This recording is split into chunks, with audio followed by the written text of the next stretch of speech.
बिस्मिल्लाहिर्रहमानिर्रहीम। अस्सलामुअलैकुम। मैं हूँ उमर इनाम।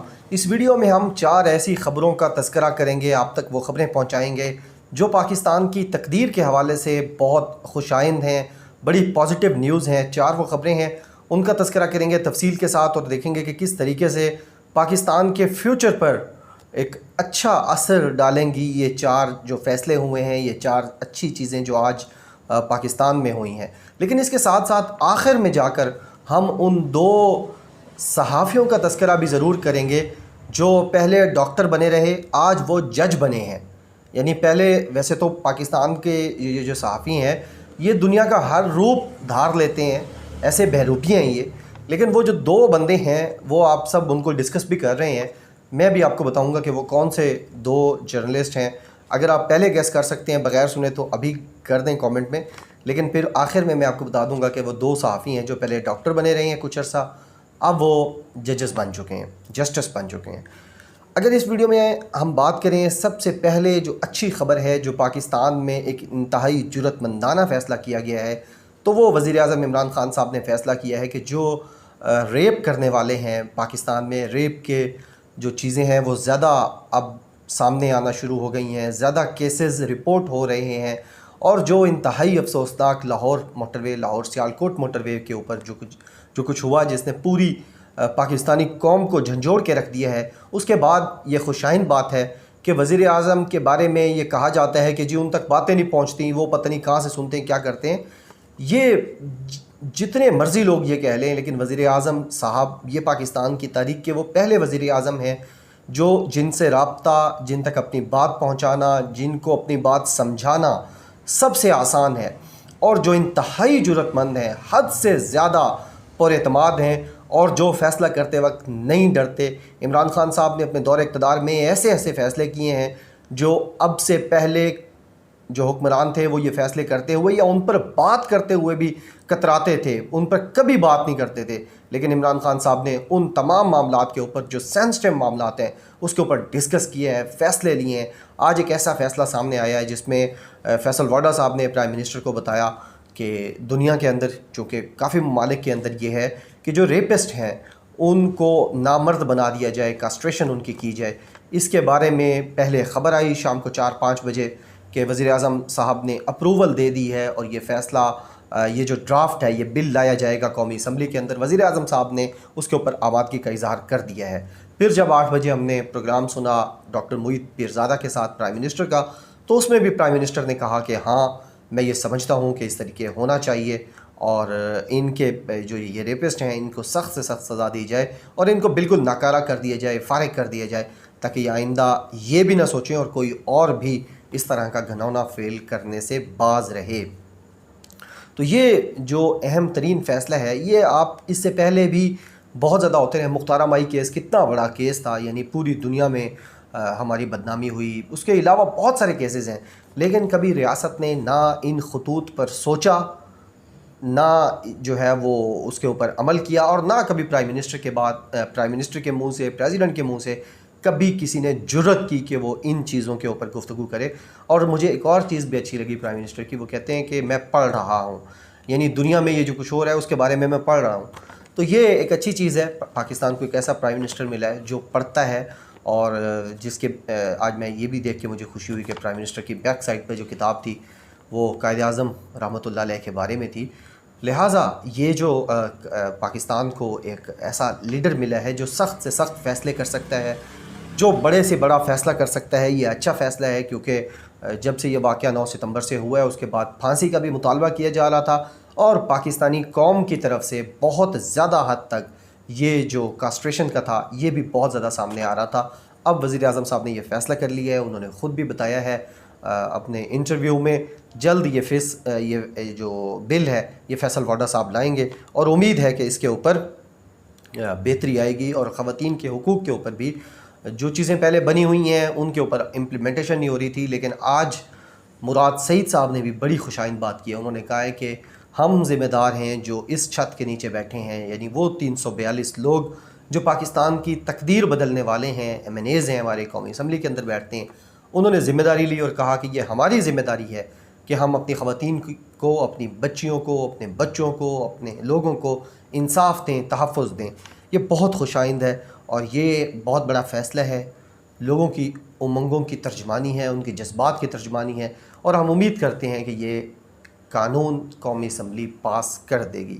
दूसरी जो अच्छी चीज़ सामने आई है, वज़ीर आज़म साहब ने आज साइनिंग सेरेमनी थी, development signing ceremony Rashakai special economic zone CPEC के अंडर जो 4 बड़े पाकिस्तान में इकनॉमिक ज़ोन बनना है, उसमें ये भी रशकई जो ये इकनॉमिक ज़ोन है, स्पेशल इकनॉमिक ज़ोन है, ये भी बनना है। और आज वज़ीर आज़म साहब ने वहाँ गए, वज़ीर आज़म हाउस में ये तकरीब हुई और वज़ीर आज़म साहब ने इस साइनिंग सेरेमनी से ख़िताब करते हुए भी कहा कि वो एक UN की रिपोर्ट भी पढ़ रहे थे जिसमें ये कहा गया है कि खैबर पख्तूनख्वा में सबसे ज़्यादा ह्यूमन डेवलपमेंट पे काम हो रहा है। ये UN की रिपोर्ट है और वज़ीर आज़म साहब ने कहा कि बहुत ज़्यादा चीज़ें बेहतर हो रही हैं, इंसानी हुकूक बेहतर हो रहे हैं खैबर पख्तूनख्वा के अंदर, लेकिन अनएम्प्लॉयमेंट थी तो उसको अब ये एम्प्लॉयमेंट का बहुत बड़ा ज़रिया बनेगा। ये स्पेशल इकनॉमिक ज़ोन CPEC के अंदर इसको आज इसकी साइनिंग सेरेमनी कर दी गई है। इससे पहले फैसलाबाद में भी ये साइनिंग सेरेमनी हो चुकी है, काम जारी है ज़ोर शोर से। और इस पे हम ये देख रहे हैं कि CPEC जो है वो अब ज़ोर पकड़ गया है, यानी उसमें स्पीड अप हुआ है काम को। और जितनी ज़्यादा CPEC के ऊपर काम हो रहा है उतनी ज़्यादा प्रोपेगेंडा भी CPEC चेयरमैन के ख़िलाफ़ और उनकी अथॉरिटी के ख़िलाफ़ और इस प्रोजेक्ट के ख़िलाफ़ पाकिस्तान से भी और पाकिस्तान के बाहर से भी सामने आ रहा है। अब ये जो रशकई स्पेशल इकनॉमिक ज़ोन बनाया जा रहा है, ये बूस्ट करेगा, ये स्पीड अप करेगा, एक्सेलरेट करेगा पाकिस्तान में इंडस्ट्रियलाइजेशन को और इंडस्ट्रियलाइजेशन से एक बहुत ज़्यादा हद तक लोगों को रोज़गार भी मिलेगा और पाकिस्तान की एक्सपोर्ट्स भी बढ़ेंगी। और एक्सपोर्ट्स ऐसा एक पॉजिटिव चीज़ है जो पाकिस्तान की मुश्किल से गुज़रती हुई इकानमी को आकर कंधा देगा और आकर उनको सहारा देगा। लिहाजा ये जो फ़ैसला है ये पाकिस्तान की तकदीर के हवाले से एक बेहतर फ़ैसला है। एटलीस्ट हम CPEC को अब स्पीड अप कर चुके हैं और ऐसे ऐसे फ़ैसले कर रहे हैं, तेज़ी के साथ कर रहे हैं जो पाकिस्तान के मुस्तकबिल का तयन कर रहे हैं और पाकिस्तान के मुस्तकबिल के ऊपर मस्बत असरात छोड़ेंगे।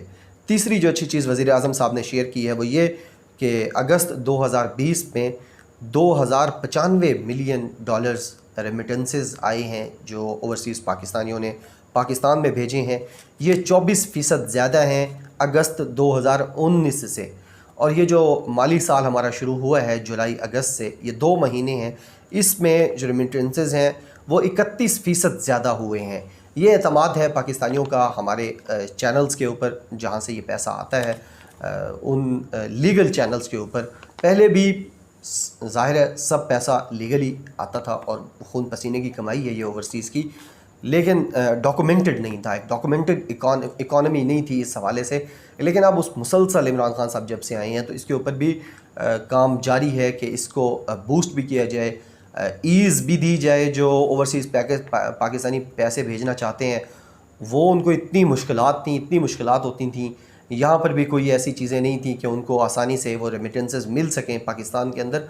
लिहाजा कोई इस पे सोचने को तैयार नहीं था, कोई इस पे बात करने को तैयार नहीं था। अब वज़ीर आज़म इमरान खान साहब का ये भी विज़न है कि ये जो आसानियाँ पैदा की गई हैं ओवरसीज़ के लिए वहाँ और यहाँ भी, तो उससे ये बेहतर चीज़ सामने आ रही है। और हम जो पाकिस्तान के अंदर रहते हैं, हम आप सब का शुक्रिया अदा करते हैं जो आप पाकिस्तान से बाहर पाकिस्तानी बैठे हैं, जो आपके रेमिटेंसेस आते हैं उससे इस मुल्क की मुश्किल तरीन इकॉनमी को बूस्ट मिल रहा है, सहारा मिल रहा है, ये सांसें ले रही है। और ICU से पाकिस्तान की इकॉनमी अब 2 साल बाद बाहर आ चुकी है। आपको भी मुबारक हो, आप इसी तरह रेमिटेंसेस भेजते रहें पाकिस्तान और पाकिस्तान की इकॉनमी को इस तरह मजबूत करते रहें। इंशाल्लाह पाकिस्तान अब तेज़ी से उन रास्तों पर चल रहा है जो तरक्की, खुशहाली और अमन के रास्ते हैं। चौथी जो अच्छी चीज़ सामने आई है वो ब्लूमबर्ग जो इकॉनमी पर और बिज़नेस के ऊपर रिपोर्ट करता है, एक मीडिया आउटलेट है, उन्होंने रिपोर्ट दी है और उनकी रिपोर्ट के मुताबिक उन्होंने ये कहा है कि Pakistani economy shows momentum after corona virus, यानी बहुत तेज़ी देखने में आ रही है और इसमें मुसलसल बेहतरी देखने में आ रही है जो पाकिस्तान की इकॉनमी है कोरोना के बाद। और जब दुनिया की इकॉनमी को इंतहाई मुश्किल हालात दरपेश थे, इंतहाई मुश्किल मसाइल का सामना था, उस वक्त भी पाकिस्तान के लीडर ने एक ऐसा फ़ैसला किया जिससे इकॉनमी चलती रही और हमारी इकॉनमी उतनी ज़्यादा कोलैप्स नहीं हुई जितनी बाकी लोगों की हुई है। ये हमारे पड़ोस में भारत है, 90 हज़ार केस रोज़ाना के आ रहे हैं उस जल्दबाजी के एक फ़ैसले के तहत, और इकॉनमी भी 40 साल बाद मुश्किल तरीन सूरत हाल में पड़ चुकी है भारत की इकॉनमी। उस वक्त पाकिस्तान के लिए ये बड़ी अच्छी चीज़ें सामने आ रही हैं। इकनॉमिक ग्रोथ जो इस साल की है वो ब्लूमबर्ग कहता है कि 4 से 5% एक्सपेक्टेड है कि पाकिस्तान की इकॉनमी ग्रो करेगी। पाकिस्तान ने जो टारगेट सेट किया है वो 2.1% का किया है ग्रोथ का, लेकिन ब्लूमबर्ग उससे भी ज़्यादा अच्छी खबर दे रहा है और वो ये कह रहा है कि जो अभी इशारे हैं पाकिस्तान की इकॉनमी के, ये बता रहे हैं कि अगर यही ग्रो इसी तरह ये पेस जारी रही तो पाकिस्तानी इकॉनमी 4 से 5% ग्रो करेगी।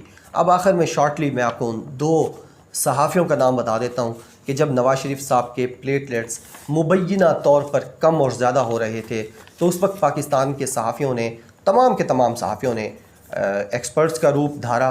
ये सारे के सारे सर्जन्स बन गए, डॉक्टर्स बन गए और स्पेशलिस्ट बन गए, और इन्होंने कहा कि अगर नवाज़ शरीफ साहब को रिहाई ना मिली तो उनके प्लेटलेट्स ख़त्म हो जाएंगे।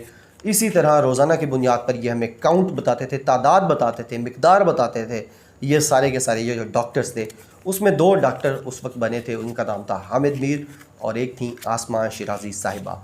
अब जब उमर शेख ने माफ़ी मांग ली है, और मैं बार बार कह रहा हूँ कि उमर शेख जो है उनका बयान मुझे अमेरिका से पहले ख़तून ने बताया कि हम भी, हमारे वालिदैन भी ये वो बातें करते हैं जो उमर शेख ने की हैं जब हम रात को बाहर निकलते हैं।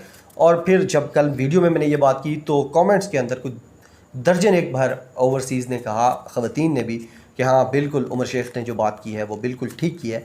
एक मुश्किल वक्त था, उसमें आप उनके ऊपर एतराज़ कर सकते हैं, लेकिन उनके पीछे पड़ जाना बिल्कुल उस केस से भी हट कर, तो आज 2 जजेस बने हैं। जजेस, एक पहले जस्टिस हामिद मीर साहब और दूसरे जो पहले डॉक्टर थी अब जस्टिस बनी है, जस्टिस आसमा शिराजी साहिबा।